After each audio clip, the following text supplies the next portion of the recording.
புல்லாகி பூடாய் புழுவாய் மரமாகி பல்விருகமாய் பறவையாய் பாம்பாய் கல்லாய் மனிதராய் பேயாய் கணங்களாய் வல்லசுரராய் முனிவராய் தேவராய் செல்லா நின்ற இத்தாவர சங்கமத்துள் எல்லா பிறப்பும் பிறந்து இழைத்தேன்.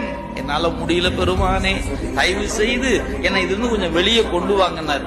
எப்படி நான் வெளியே வந்தேன்? அவரே சொல்ற, மெய்யே உன் பொன்னடிகள் கண்டு இன்று வீடுற்றேன்.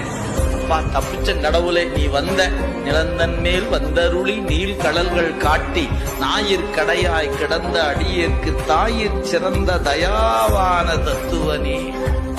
நீ வந்தங்காட்டி எனக்கு ஒரு லாபம். எது? மாய பிறப்பருக்கும் மன்னன் அல்லவா நீ. பிறப்பு அறுப்பதில் நீ மன்னன். எனவே என் பிறப்பை அறுத்து நான் இனிமேல் பிறவாமே காத்து. சிவம் நமக்கு என்ன செய்கிறது? இனி ஒரு பிறவியை கொடுக்காம காப்பாற்று.